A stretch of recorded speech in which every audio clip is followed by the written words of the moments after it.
Okay, we are recording. So, Perfect. welcome to the Ultrarunning Sam podcast. Is it Melanie Sykes or is it Mel? What do you go by? Go by Mel. You go by Mel, but it is Melanie. You fall. Officially. Okay. Thanks for coming on, Mel. I appreciate you. This has all been. I do say this often, actually, that this has all been a bit last minute, but this is how I kind of do podcasts, just sort of on try and get people on as quickly as possible. And I've been trying to sort of arrange people to come on from the spine race as quickly as I could. But I don't know about you, but after doing my race, I was absolutely wiped out, and I've been wiped out for about 2 weeks solid. So the thought of like having the brain capacity to try and string a conversation together was just kind of out of the question. So finally, I'm getting around to talking to everybody and talking about the race. Oh, great. How have you been since the spine? Yeah, not too bad. Same as you, really. First sort of 2 weeks, just absolutely zombied, sleeping hours and hours. I didn't feel too bad, like DOMS wise, and like with that sort of side of it, like not real muscle aches, but yeah, absolutely wiped out. Yes, it's a different beast, isn't it? The spine race and distances. Yeah. That caliber.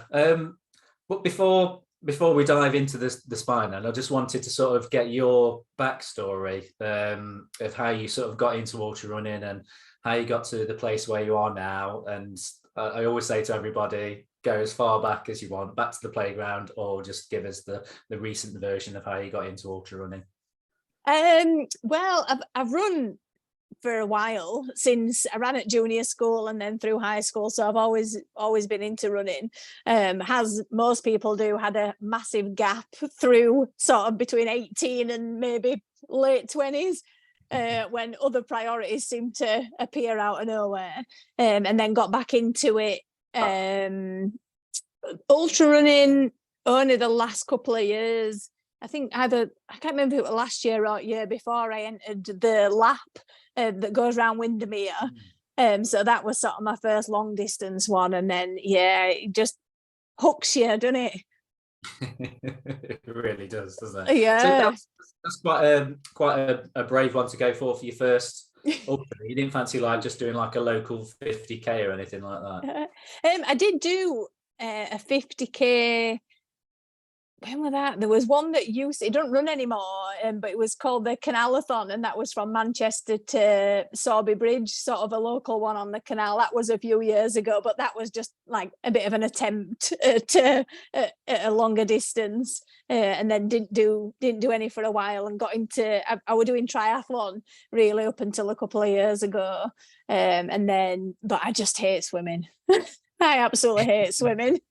So I thought if I just stick to running, that'll be at least it just gives you one thing to train for then, doesn't it?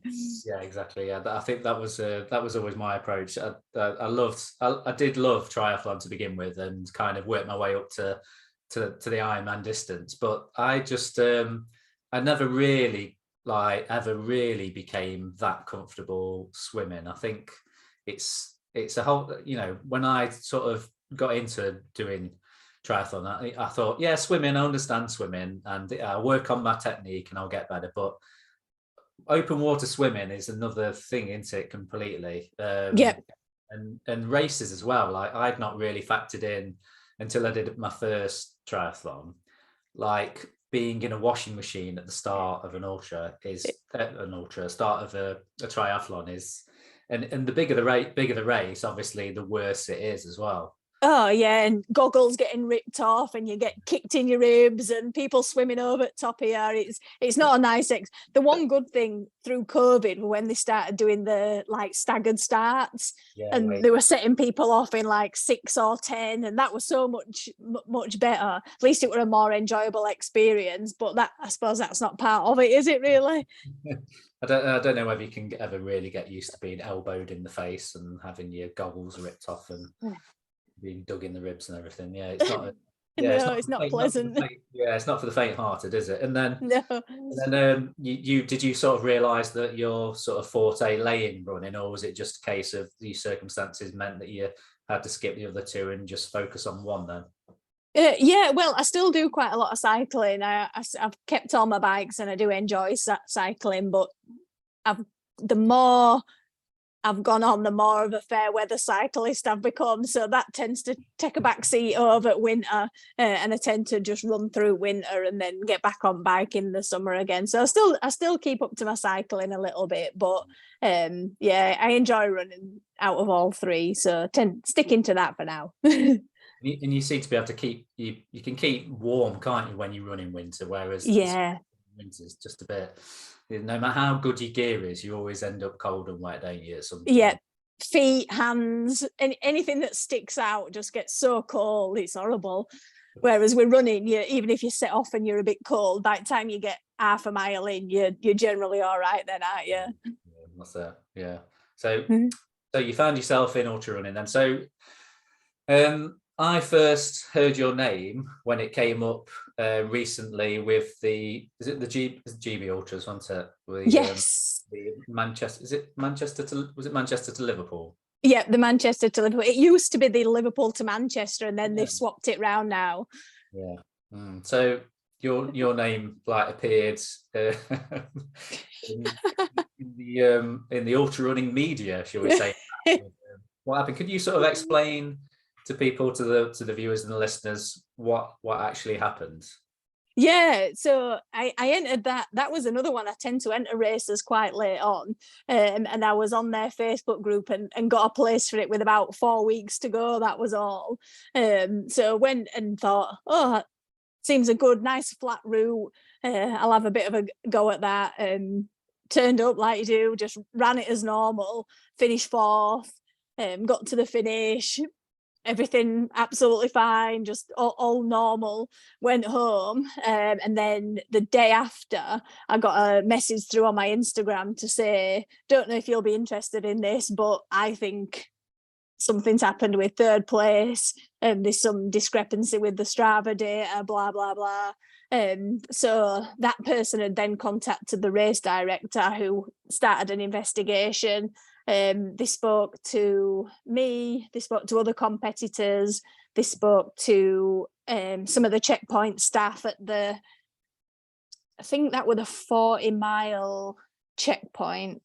What, 40 mile? Yeah, the volunteers that were on the 40-mile one, and they just gathered enough evidence then to approach the lady that had finished in third place. And she admitted it. She admitted she'd been in the car, which obviously that wasn't the problem.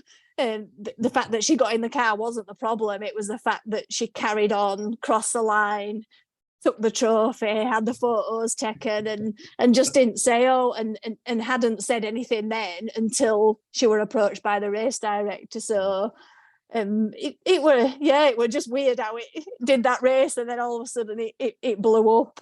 Obviously because of who she was as well. She was a GB athlete, so a bit of a shame really of how it panned out. But I suppose she did what she did, and she knew that she'd done it. Her fault was not crossing the line and saying, "I don't deserve this, I shouldn't take it," blah blah blah. But hindsight, she probably regrets not saying anything when she finished, but you caught up in it, and that were what happened. Yeah. How do you kind of, like, looking back on that, how do you have any strong feelings about it, or was it just kind of one of those things that just happened and it was, fairly insignificant or significant? How did you feel about it? Oh, insignificant for me. It wasn't. I wasn't going to race it. I was surprised I finished fourth in the first place, really, because it wasn't one that I'd targeted. I just went to do it just to do the run to get the miles in.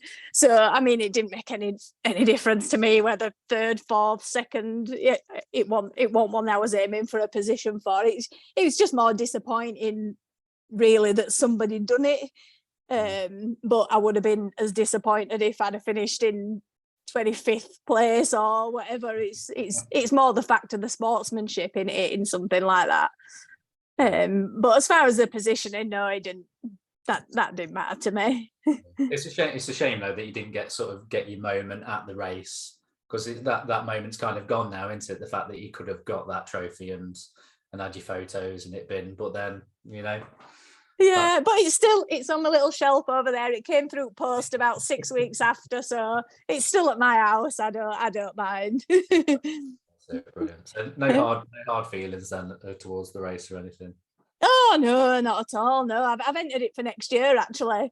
Yeah, it was a really good race, and obviously the race director must have had so much stress because to actually go to a competitor and accuse them of something because she hadn't come forward, he then had to go to her saying, look, these people have brought this up and give a chance to it. And nobody wants to do that, because unless you're 100% certain, it's a horrible thing to accuse someone of cheating, isn't it? And if she'd have come back and said, no, I didn't do it, and everything's right, then it's putting his business into jeopardy, isn't it? So yeah, it's a funny one, isn't it? Because Strava data can be a bit odd at times anyway, can't it? It doesn't always make sense, Strava data. So I suppose once you gathered all the evidence of loads, you know, the checkpoint people as well as sort of testified to all the things that had happened. So yeah, and I think it was the company that they use. It wasn't Open Tracking. I can't remember who the company that they use for their trackers, but it was right. Got you. Yeah, we had trackers on, and it was their data as well. It picked up the same top speed of 30 odd mile an hour or whatever it was across this section. So yeah, he was confident when he went to her that it was what it was, and she came back straight away and said, look, yeah, I did. And then she said that she carried on non-competitively, which then obviously just didn't add up with crossing the line and having your photo taken. But I'm sure she regrets it. But like you say, caught up in the moment. Yeah, one of those mistakes that she probably won't be in the position to make again. No. And I was speaking to Ellie Eccles, who won the Challenger North, and she's a GB runner, you see, and she knew of the runner, and she sort of said that, you know, she doesn't think that she'll ever run for GB again. That's which is a real shame, isn't it? To, you know, just not. I don't know how you'd end up in that situation, I suppose. And jeopardising everything else just for. I think she'd only flown into the UK the day before, so it wasn't an A race for it. It wasn't a GB event. GB Ultras, but it wasn't one of her targeted races. So I think that's the thing. She threw a lot away for something that didn't mean anything. Which, like I say, I'm sure she regrets. But you can't go back, can you? Once it's done. That's it. It's all done. Anyway, we'll move off that subject now. So I'm sure you've spoken about that before.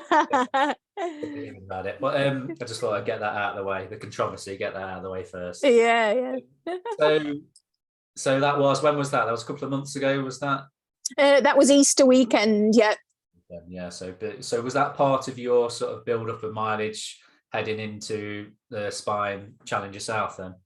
Oh no! I only entered the Spine the day the entries closed, so 4 weeks before. I hadn't really planned to do it, but it just tempted me. I'd done the Manchester to Liverpool, and then I'd done the UTS 50, so I knew that I'd done enough sort of miles and long events to do it. But yeah, it wasn't the plan. I've entered the Winter South, so that was going to be my main race to build up for, was the Winter Challenger, and then I thought, I'll do the summer one as a bit of a recce for the winter one.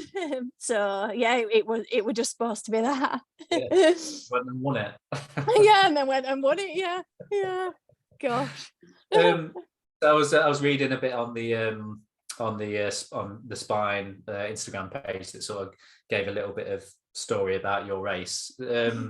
So did you know that you were, because you were well ahead of course record pace, weren't you, for some time? Early on, yeah. Did you realise that was the case at the time?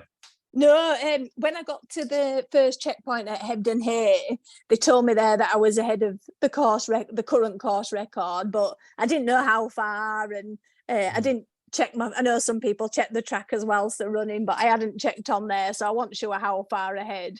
And then the next time I knew was just as I got to the top of Pen-y-Ghent, and I think the record had caught me by then. Well, I were going backwards by then, so I think it was as I got to the top of Pen-y-Ghent, I was neck and neck with the course record, and two blokes that were just out running said, "Oh, the course record's still like next to you at that point," but they're the only two times I knew.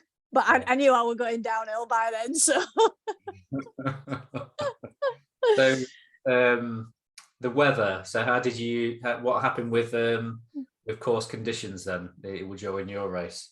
I think I remember it starting to rain as I got to Gargrave, and there was two blokes on one of the spine safety teams that were in a van at Gargrave, and it would just I remember talking to them, and it was just starting to drizzle then, but I hadn't checked the forecast. I didn't know that the thunderstorm were coming then. I thought it was just going to be fine for the whole race, so I carried on running, and then just got absolutely drenched. Absolutely. I didn't put my waterproofs on till I got to Malham, because I just kept thinking, oh, it's probably going to stop. It's only a bit of a shower, and yeah, full on thunderstorm overnight.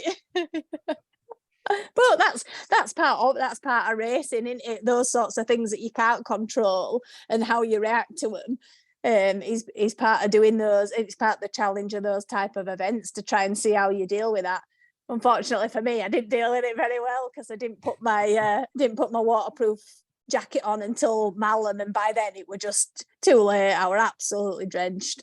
I know what it's like when you sort of envision, because I don't know about you, but I'd because of all the nice weather that we'd been having like before that, in my head the only issue I thought I was going to have on Challenger North was the possibility of getting sunburn. But in the end it was the opposite, wasn't it? So that rain that followed you up, up the country, then hit us as we sort of set off in the evening on the Sunday evening. We got all of that torrential rain. It caught us all up. And I know that if you're not ready for it mentally, it can kind of throw a bit of a spanner in the works for your race plan. Did you have a plan at all, or did you just sort of take it as and when? I just took it as and when. I didn't really know pace wise or how I'd go with fueling, or obviously I'd done the 50 milers before that, but I mean the Challenger ended up being 110, so it's another 60. So there was no sort of real plan for it, apart from just try and keep moving and try and keep eating. And I think that's part of it. You get to I knew once I got to Gargrave, I was thinking, right, next point's Malham, and you're ticking them off as you go along, and you're that focused on getting to where the next point is, that when it started raining, I just thought, just crack on, and before you know it, you're drenched. Yeah, that's it, yeah. So did you? I was going to say, did it cause you any issues? Did you? Only the fact that I got really cold, because by the time I got to Malham, then I was drenched. So I went behind a pub in Malham that had a gazebo up, managed to take my wet t-shirt off, and then I had to put my long base layer on, my fleece layer, and my waterproof jacket. Then you were that cold? Yeah, I had to put all three of them on, and I just couldn't get going again after that, which, I mean, it's my own fault. That's one of the things that happens in racing and that sort of event. In it, looking back, when it started to rain at Gargrave, I should have thought, right, jacket out, put it on, at least you'd have kept dry then. But like you say, I didn't expect that thunderstorm. It's with really long ultras, it's like some of it's just like a bit of a learning curve, isn't it, that you don't really know until you've done it. And then here's me saying, long ultras, up until this year I'd only ever ran like 100k, so like you doing Challenge North was like a sort of a dive into the unknown. Did you sort of feel like this was, at any point were you thinking, is this like one step too far as like mileage goes, all the terrain? No, I didn't. No, I didn't feel like that. You just get focused, don't you? You know how far, you know what it is that you've entered, you know that you've got to get to that point. So I think mind over matter takes over from a certain point in those sorts of things, and you just, where you've got to get to, and you just kind of head down and crack on with it. So yours was, had you done 100k? That was your longest before you did the Challenger? Yeah, Oh before. gosh. Yeah, so my reasoning was I'd I had like a 4-year plan for the Spine. So I'd volunteered and seen the race that way. And then last year I was on checkpoint first year. Then last year I was on, not last year, it's this year, isn't it? January I was on the media team, so I got to see loads of the route. I'd done the first sprint. So I did the summer sprint the first year they did it, which was 21. Yeah. Was it 21 or 20? Yeah, must have been 21. Did that, which seems like a long time ago now. And my plan was to do challenge yourself, challenge enough, full Spine over the course of like years. But because I volunteered for the last couple of years, my name went in the hat for the volunteer lottery. So in February, I think it was, the lottery was drawn and my name got pulled.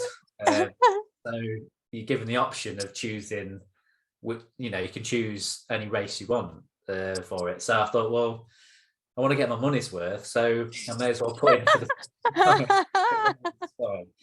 So I got a place in the Full Winter Spine, knowing that I'd only ever ran like 100k, thinking between now and the end of the year, I've got to like seriously ramp up my long distance experience just to know that I can run further than 100k. Because as far as I think I got lost on Stu Westfield's race, Ranger Ultras, High Peak 100. I got lost a bit on that towards the end and ended up doing close to 70 miles on that. So I knew I could run 70 miles, and I thought, well, it's only another 50k to 100 miles.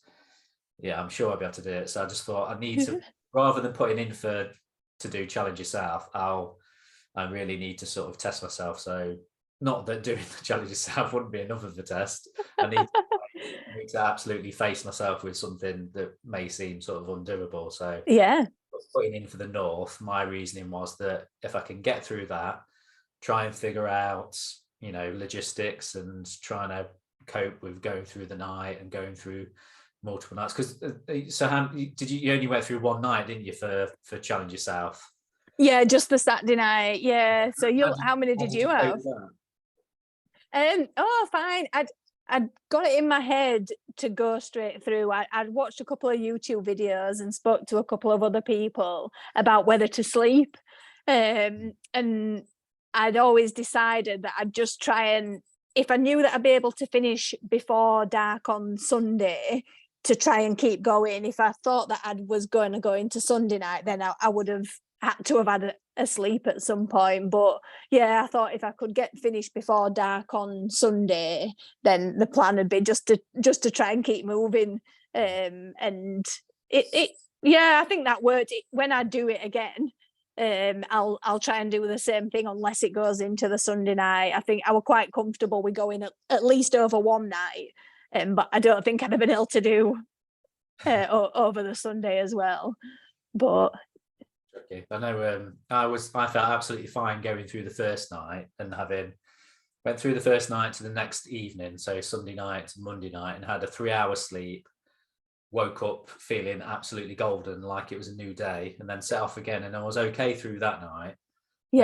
Just when I got to the third night, and I couldn't really, I tried to sleep in the middle of the afternoon at Bellingham, and the sun was out, it was warm, in a tent, not really like conducive to sleep. So I had like 20 minutes there of just kind of like snoozing, and then set off again. And then I had about 10 minutes just leant against the fence. Power nap. The last 10 miles. And just enough to kind of get through it. But I don't know about you as far as like recovery since the race. Like you said at the start, like DOMS wise, normally with an ultra, you're waiting, aren't you, that 2 or 3 days for your legs to like absolutely scream at you. And I did have that. But then once the aches and pains had sort of gone away, it was just that feeling of absolute fatigue that I've never experienced that with a race. Obviously, I've not done one that's been long enough to have that kind of fatigue. How have you sort of coped with that feeling of just being absolutely drained?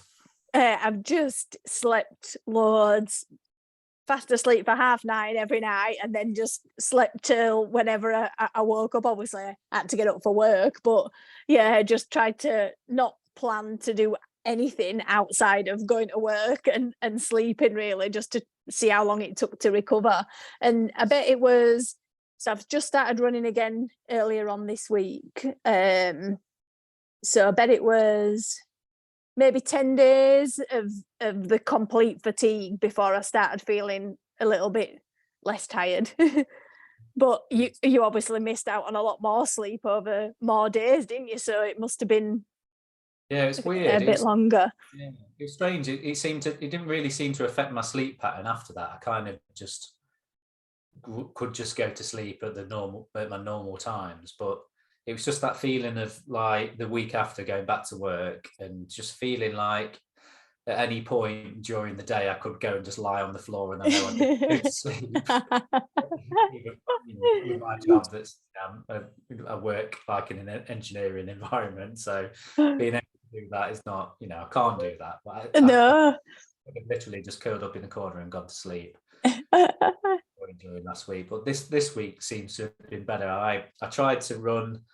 Is it Monday night or Tuesday? What day is it today? It's Wednesday. Yeah. So Monday night. Yeah. So Monday night, I ran home from work, my normal commute, which is about 7.5 miles. And in hindsight, what I should have done was over the weekend just gone for like a 2 or 3 mile total just to see how I felt, because I've had trouble with my knee for the last couple of years, and it was okay for the race. It did swell up and it went down a couple of days later.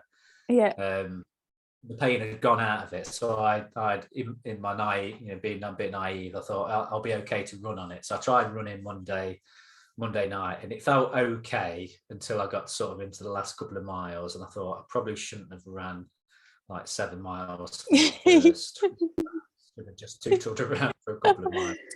And the thing is, 7 miles it's a long run, but when you're used to doing the longer ones in the build up to the race, 7 seems like nothing, doesn't it? So you think I should be able to do that, but so yeah. I've had to rethink what I'm doing this week, and I've decided that I'm gonna. So instead of running back again to work yesterday, I took the car, which I don't like to do, but then I managed to get my bike back. And I biked in this morning and biked back again today, and that feels okay. It feels like I'm getting back into aerobic exercise again, but my knee isn't like shouting at me. So I think I'm gonna cycle for probably like at least this week and probably all of next week, and then try and introduce a bit of running and just see if my knee decides it's okay. I mean, you don't get away. I mean, my wife was laughing, saying, did you think you could run 160 miles and not have any problems? Because my knee's been a real issue for the last couple of years, and it's been really good for the last 6 months. And she was like, you're a bit stupid thinking that it's not going to affect your knee. So because I just thought, well, it was okay for the race, and it didn't hurt in the race really. It hurt a little bit afterwards, but yeah, I think when you read, I've been reading up about, so I've never really read up about recovering from big ultras, because I've always, doing 100k, you have the DOMs, you're tired for a few days, and then I was always like, by the end of that week, I'm sort of chucking myself back into training again. So ready to go.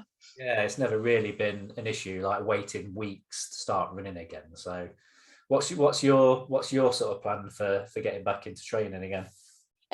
Well, I've got Lakeland 50 in, so that'll be 3 weeks on Saturday. So I'm going to have another week of doing sort of steady runs again, and then maybe a week of higher volume, and then back into a taper for that. So see how that goes. But that'll be the tester to see if you're recovered when you start trying to do something like that. That's true, actually, because I know I remember doing Tour de Helvellyn a few winters back, and I really wanted to do it, and I really wanted to do well at it, and I'd done really well at a 2-day, like a multi-day race, like in the in the November, and I just assumed that I was recovered from November through till December, thinking, well, I feel fine, I'm absolutely fine. But it became apparent during the race that I wasn't fully recovered from like a 2-day, multi-day race. So I think sometimes you can be recovered, like your joints and your muscles can be recovered, but your whole like hormonal system can be Yeah. for months, can't it, at least? So Oh yeah, I'm fully expecting to get maybe even 10 miles into the Lakeland 50 and come crashing down, but I love the race itself, so I'm going to go up and do it and set off and see how I get on, because it's just a great weekend up there. Have you done that one? no, I haven't. No, it's one of the ones that you have to, because it's not that easy to get into, is it? No. So I'd kind of I'd stayed more local in the Midlands, like all Peak District type of stuff, and only been up to do that one race, Tour de Helvellyn, and realised how much I loved it, and then thought I need to sort of try and get into the lakes a bit more now, and try and get into these races that that everyone wants to do, like Lakeland 50, Lakeland 100, and you talk about the lap and everything. So they're sort of races that I am targeting. Although I've just heard that I've got a place, I'm not sure I can say it, I've just got a media place for 13 Valleys. Oh right. Oh good. October. So it's like the last weekend last weekend. I think it's like the last day of September, first day Right. of October. Yeah, so I do a bit of writing for Run Ultra, the Run Ultra website. So yeah, they've got a couple of media places, and one of them's going spare. So I promised I have to write an article about the race. I do a race in exchange for my place to race. Which one are you doing? The 13? The full, yeah. So I thought, right. yeah, if I do that, then that will be kind of my big focus between now and doing the spine in January. So that'll be, hopefully it'll be Lake District weather, so it'll be cold and rainy, and it'll be more like spine conditions. Oh yeah, perfect. I was thinking of doing the Seven Valleys one actually as a training run for the winter challenger. I haven't actually entered it yet, but I keep looking at it. But they look good routes actually. Yeah, there's still places. I think there's only, is it the shortest distance is sold out, I think. Yeah. The other distances, there's still places. Yeah, it looks interesting. It looks like it's going to be tough, but yeah, I need to do tough races. Yeah, perfect training. Yeah, hopefully, yeah. That's the plan anyway. So is that your sort of plan then? Have you kind of got in your head what you're doing between now and Challenger, for Winter Challenger? Yeah. So I've got the Lakeland 50, and then I'm doing the lap in September, and then the other one was at Seven Valleys, and then it'll just be the Winter Challenger South then. But that was the original plan before I ended up sneaking into the summer Challenger to see how it goes. I do think I'll prefer the winter one, because I prefer running in bad weather rather than when it was warm. But there's going to be a lot more hours of night, isn't there, you see, in January, so whole other challenge. Yeah. Did you cope okay with night running? Because that was something that I really enjoyed on doing the North. I didn't expect to love running at night, because I ran into the night, ran early in the morning, but I'd never ran through the night. So for me, that was like a big tick for me to do that, and to feel so comfortable running just with a head torch. Did you sort of have any worries about doing that during the South? I didn't have any worries. I quite enjoyed the actual overnight bit. The only thing I had was I got a new head torch, lead Henzer or whatever they're called, the MH10. And when I pointed the beam down and I was looking down at the beam, it gave me a bit of motion sickness. Oh really? Yeah, really weird, because I'd tried it before, but not on it for any amount of time. So I need to crack on with that a little bit, really. But as far as it being dark and running overnight, no, it were great.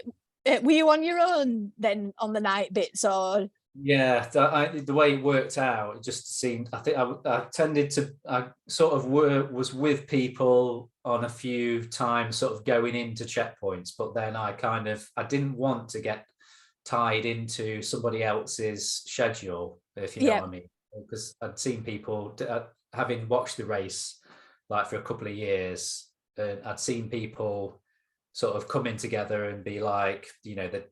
And I mean, that's the great thing about ultras. You meet people and you instantly become like best mates. And when you've peed in front of someone, and and everything else that goes on, you become bonded, don't you? So I know that is a thing that you can do in an ultra, but for this I kind of wanted it to be like a self-sufficient thing that I did kind of on my own. So I kind of purposely didn't run with anybody. yeah. So I really enjoyed sort of being on my own with my head torch, just on spotlight, like you were saying, instead of having, because I got a new head torch for it. I got the Phoenix one that it's got like a floodlight, but it's also got a spotlight as well. So instead Oh. of lighting everything up, I just used the spotlight to just literally just light up the trail in front of me, and I found that worked really well for me. And I just got my headphones in and listened to a couple of podcasts and just like Got on with it. got on with it and just trotted Yeah, away. The night just seemed. I mean, the nights were short anyway, weren't they? It's only yeah. like really you only had like sort of like 4 or 5 hours of darkness, and then it was light again. So, but I think that'll be the thing. Um, with the winter races is the amount of darkness that there is, and even when Mm. it's light, it could be dark and miserable anyway. So the more you get used to being in the dark with a head torch, the better, I suppose. Yeah, and my head torch, the battery managed to last all the way through, obviously, because there weren't that many hours of darkness. So Yeah, were yours a rechargeable or did you swap yeah, battery? rechargeable one, but I found that I didn't turn it on until I really needed to use it. So I was talking about this with my mate the other day, where it didn't on the last night. It didn't, because it was closest to like the longest day of the year.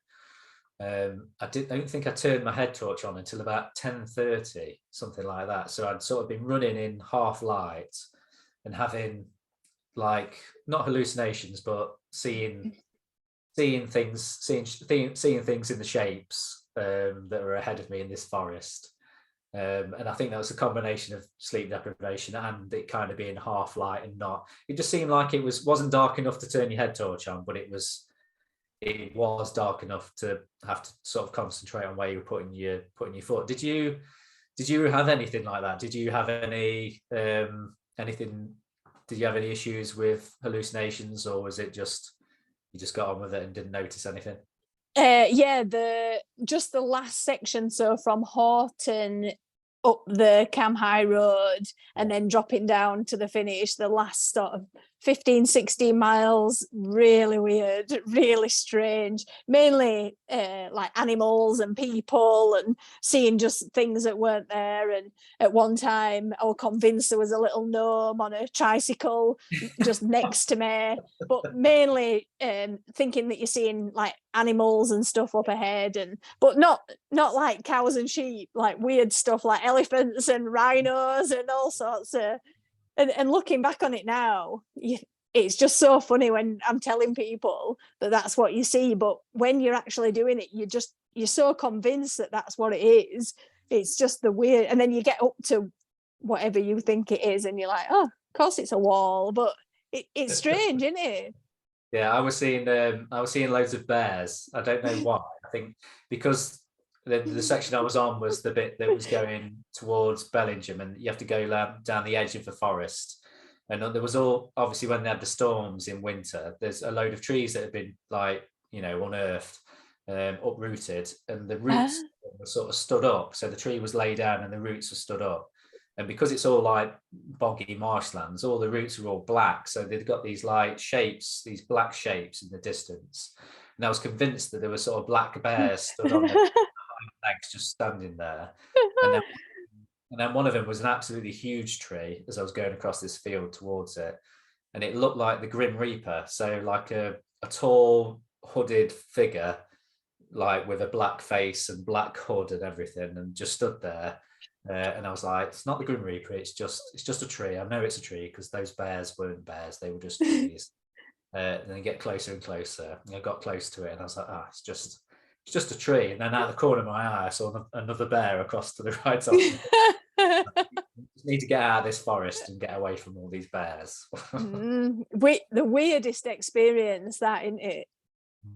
Yeah, Really strange. I've never had that before. I've been tired on like ultras that have gone into the night, like, and I got lost and stuff like that, and head torches not working and things like that. But never, yeah, I've never had anything. But I didn't have anything as far as like, because some people sort of have like conversations with people, and I didn't have, you know, I talked to the sheep. I had a lot of that, especially on the last section where you climb up onto and go over the Cheviots, because the flaming sheep, they all congregate on the trail. So it was foggy and windy and cold, and I got all my layers on, even got my woolly hat on, because I was you know feeling the cold, and I got my head torch shining on the trail, which is a lot of it's like slabs and you know, the stone pathway, and the sheep, for some reason, I don't know why, maybe it's warmer, they sort of all sit on the slabs. So as you get to them, so I was sort of there about like 2 in the morning. So all the sheep are like mostly asleep, and then you got the odd like set of eyes looking at you. So I was constantly like shooing sheep like from in front of me, because I didn't want to go around them, because I didn't want to spook them and them like run into me or have to run in the bog and everything. So I was like constantly shouting at these sheep to like wake up, so they'd wake up and then like move out of the way, sort of thing. So I spent a lot of time having conversations with sheep. I don't know about you. I don't think I spoke to any. Well, I probably did. I can't remember now. It was more just like looking and thinking there was something there. And so, how far into your race, how many hours had you been moving for when you first had the hallucinations? Do you know? So that would have been going into Belgium. So that would have been on the 2nd. So that wouldn't have been Monday. That would have been Tuesday. So that was Tuesday, like midday Tuesday. Oh, right. Yeah. Yeah. So like 2 nights, gone through 2 nights. Yeah. Yeah. The strongest ones were on that third night, on the Tuesday night. Yeah, obviously, like three and a half hours sleep isn't enough for 3 nights, is it? No, nowhere near. Absolutely. Do you think, was that enough? Were you happy with the amount that you had for your race? No. I suppose in hindsight, just in the heat of the race, in the heat of the moment, it didn't feel. There was only that point where I knew that I'd kind of stuffed up my sleeping when it got to the very last section. So I thought I'd got away with going through 3 nights, but actually once I'd got to, you know, like the end of the race where you've got the 2 huts, so you got hut 1 and hut 2. Yeah. From like following the race and looking at the tracker for a few years, I always view them as being the end of the race. Like once people get to hut 1, they're at hut 2, and then the finish, and it all seems to go really quickly. But actually, when you get to hut 1, you're still 16 miles. Yeah. 16 miles at the end of the spine race is 16 miles like no other. So even though it's like it's up and down, but it's runnable. It's not like it's like impossible. Like it's not like you're climbing big, massive climbs. But I'd got to hut 1 feeling like, great, I can do this. I'm going to finish this morning. The sun had come up. I could see like the Cheviot goats, whatever, however you pronounce it. I'd had a really special moment where I'd seen the sun was coming up in front of me. I was going over the crest of this hill, and all these goats all came like flying across the trail in front of me with these big horns, and they weren't hallucination. They were actually there. They were goats. They were goats, yeah. These big black goats, and I'll always remember that sort of that moment, seeing that. But not long after that, I kind of spiraled a bit downhill with just feeling just completely tired, and I know I was overtired because I started making mistakes with like navigation, even though I knew that I was supposed to just follow the trail, just follows the fence. There's a fence that goes all the way along the side of the trail, and I should have followed that. And I hadn't noticed that the trail sort of forked left and went right as well. And I'd gone right for some reason, don't know why. And so I'd gradually gone slightly off course. So once I'd realised this, I was like, I need to get back onto course, but I feel so tired that I just want to have a sleep. So I was kind of looking at the bogs, and when the bog, there's like a bit of a bog cliff. So like a bit of the grass falls away. Yeah. You can see the black of the peat and everything.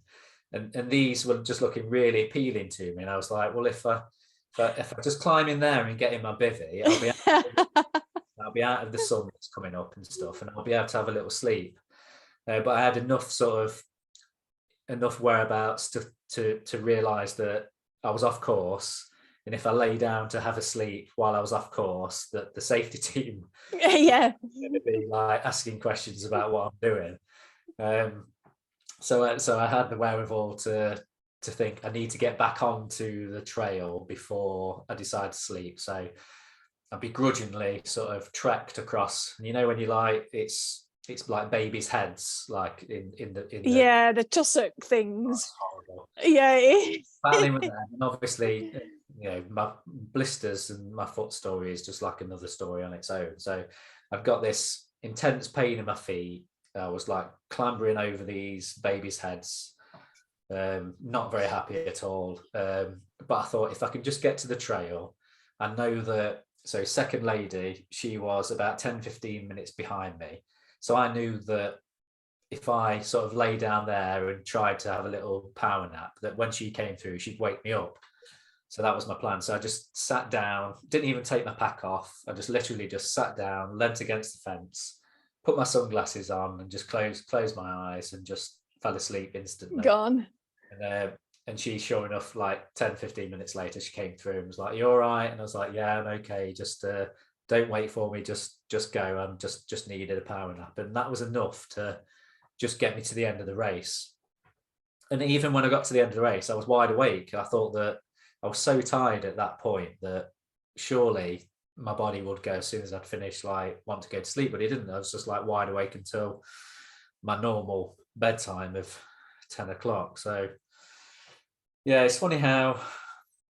So I think looking back, really, I probably could have done with having at least another like hour or an hour and a half, because when I had my sleep at Alston, the 3 hours that I had, I purposely set my alarm for 3 hours, knowing that 3 hours is 2 90-minute sleep cycles. So yeah, if you looked into sleep cycles and everything, that if you're gonna have a short sleep, 90 minutes is like the window that your body needs to kind of regenerate a little bit. So I thought if I set my alarm for 3 hours, that's 2 sleep cycles, and if I wake up before that, then that's fine, but I don't want any more than 3 hours.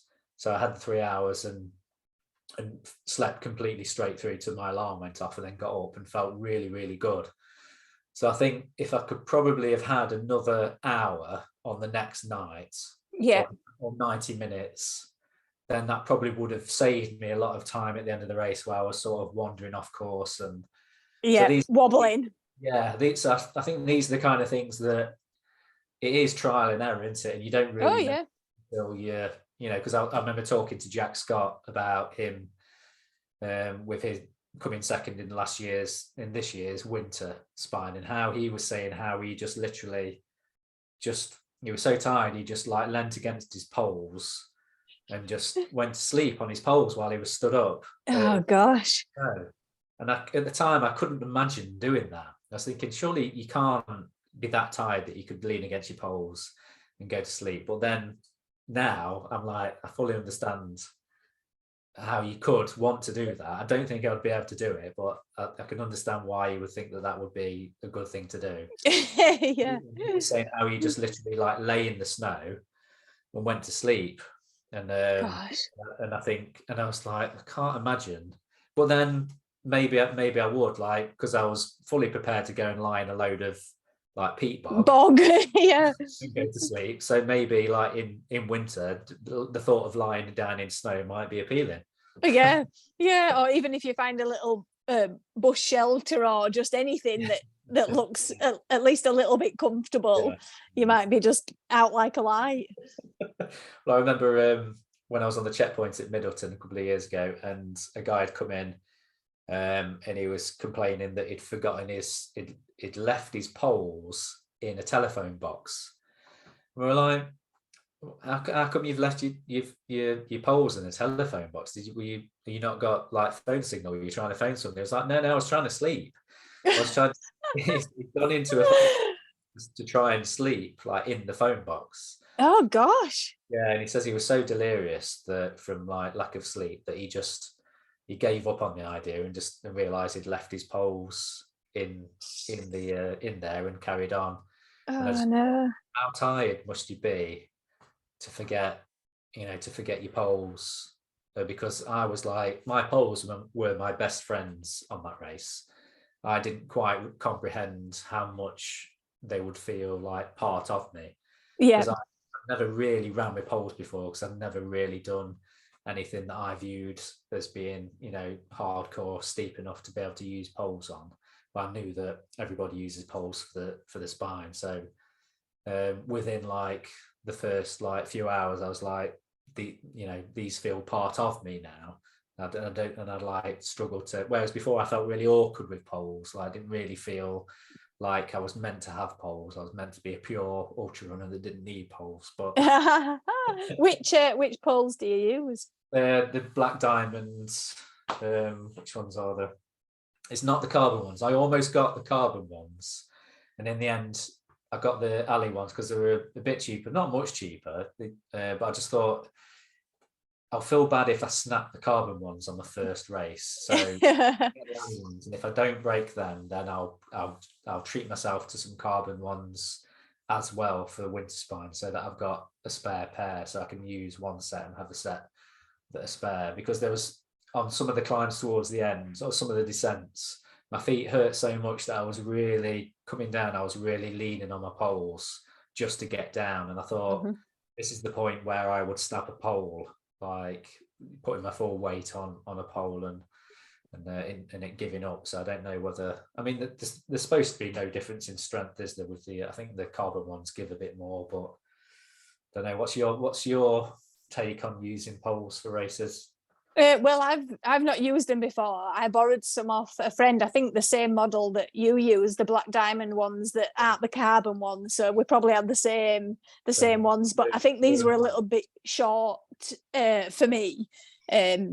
She's a little bit smaller than me, but I'm not a big fan. I'm not a big fan of using them. I can't seem to. I don't know. I've never felt that comfortable with them. But I think I'll use them definitely on the winter one, but I'm probably going to go and get some properly fitted to my height. And I'm sure that didn't help that they were a little bit shorter. But on that Cam High Road towards the finish, I was moving that slow by then that, like I say, you're putting a lot of weight through them by then. So I'm glad of those heavier ones and more sturdy ones than if it had been the lighter ones, because I would jabbing them into the ground by then. But yeah, I think same as you, I don't think I've ever done anything really before the Challenger where I'd think to use them. And I think in a way I still relied on them a little bit more than what I would have liked to have done, just because I had them. My original plan was to put them in my drop bag and collect them at Hebden Bridge, and I ended up starting with them. But yeah, I don't know really. You do kind of get used to them the more you use them, but I do think there's a temptation then once they're out, especially when you're really tired, on places where you would normally put them away.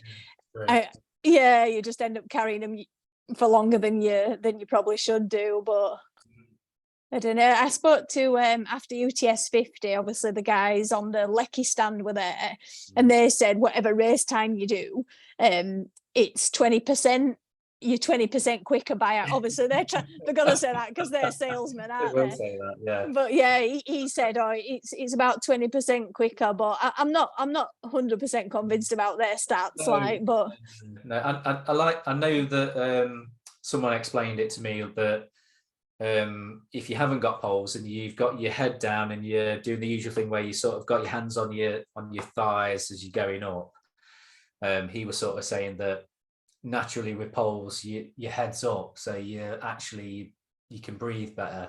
So that kind of made sense to me, the fact that you were sort of more upright pushing rather than that being hunched over. You could sort of get your breath a bit more, so I can kind of see it from that point of view. That, I mean, they have done studies with, you know, I've listened to, I get quite nerdy with some podcasts I listen to about where they've looked at studies of people like running with poles and hiking with poles, and they say that they're inefficient, aren't they, at certain speeds, but they're more, and you will use more energy, but you're using more upper body, you know, strength to use it. So you're kind of losing out on energy there, but you are saving yourself your legs a little bit. So yeah, it's kind of like a way off between the two of whether it's, if the terrain justifies it, then you're probably better off using them than not using them, basically, I think.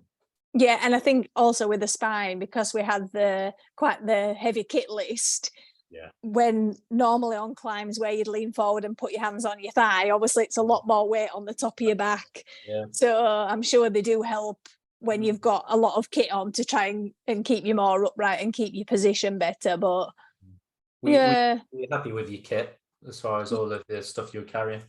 yeah, fine. Yeah, managed to pack. I fit it all into a 12-litre Solomon. So I know some people had sort of a 20-litre, but I managed to do a little bit of tactical packing and get it all in nice and neat, and that were really comfortable. And I bought a waist belt to clip the poles onto.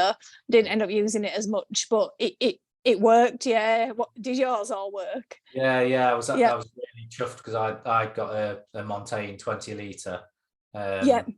and everything fit into there perfectly. I had no issues with stuff not fitting in, and I managed to find pockets that I didn't know it had, like there was all over the place. So I was really pleased with that, because when I'd done the sprint, when I did the sprint, I tried to go as small as I could with I know the kit's not the same, but I only used like a 10-litre pack, and everything fit, but it didn't fit comfortably. So by the end of it, the tracker was like digging into me. I had real issues with that. That was really painful. So I was a bit worried about how I'd get on over like 160 miles with a tracker on, and whether it was going to be comfortable, and whether a pack would be, because, you know, I'd used the pack like day in, day out to get used to it, like with my commutes and stuff, and rammed it full of loads of stuff that I didn't need. Yeah. And I was amazed actually by the end of it that I didn't want to take it off, because if I took it off and held it, I realized how heavy it was. How heavy it was, yeah. But when I put it on, it didn't feel like I'd got anything on. It was weird. Yeah. Yeah. So I was really, really impressed with, I know they're not cheap, the Montaigne stuff, but I was really impressed with that. And then for the winter, I think I won't have enough room for everything. So I'm going to have to do like either a chest pod or a waist belt to get all the extra gear in for that, I think. So more shopping to do. Yeah, more expense. Yes, but then I've saved myself £1,000 on the race by getting. You are, yeah. So, and that's the thing. If you're going to end up winning the ballot and getting a free place, you've got to go for the big one, haven't you? Yeah. You've absolutely got to go for the big one. Would you have, if you hadn't have got the place in the ballot, would the full one be coming in January for you, or do you think you'd have left it a little bit longer? I would definitely would have left it. I would have put in to do one of the challenges. So I would have put in probably to do Challenger South in the summer. Yeah. And next year, then put in. I don't know whether I would have then had the confidence to then think, oh, I'll just put in for the fall, or I'll put in for Challenger North. So I'm kind of glad that it's forced my hand a little bit to try and do it, because I don't know, not that I was worried about doing the full distance, but I think now now I've done that distance and I've done it on that terrain, I'm like, okay, it was hard. There was lots of things that I've learned. There's lots of things that went wrong, but I can understand how people get through it now. Mm-hmm. Whereas before, And I would think it was just like, I don't even know how people can just do that distance. yeah, mind blowing. Would you have ever considered the full summer, or would it always be the winter? Don't know. Yeah, because I'd until I'd done this race, I'd kind of, I'm in like a circle of friends that we're in a WhatsApp group and we like to give each other abuse. So the one doing any of the summer races was viewed as being like the Diet Coke version of an ultra. So like, oh, you're doing the summer race, are you doing the sprint? Yeah, okay. The easy one. You're doing the easy. But then, one of my mates who's a really good trail runner, he's not finished the Challenger South twice in winter, so he's got a bit of a thing with it now that in fact, I don't even know if he's in again for this winter. Don't know. So it went from getting abuse for doing a summer race because it's not a proper spine race, to now being the only one that in the group that has actually finished a spine race. So I kind of got a tiny little bit of respect back. Not much, but a little bit of respect. A little bit. Oh, good. So we'll see how we get on in January. And you fully, I suppose it's a real confidence boost for you, isn't it, going into the winter race with winning the summer race? Do you feel like there's pressure on you, or do you feel more confident of your ability to get through the winter race? I'm definitely more confident that I'll finish well. You never know, because you never know with the conditions, but in my mind I feel a lot more confident now, having done that distance. I still want to go back and recce the part that ended up being overnight, so like I think it was maybe got dark about Cowlin, so Cowlin to like Malham. So I need to get that done over the next couple of months so that I'm a bit more with it when you're going through the night. But yeah, there probably is a bit more pressure now, but there's I think I probably shot myself in the foot by doing that, didn't I, with the summer one, but we'll see how it goes. Yeah, I'm sure it'll go absolutely fine. Yeah, hopefully. It'll just be like you said, the conditions, but that's part of the challenge of the winter one, isn't it? That's why people do the winter one.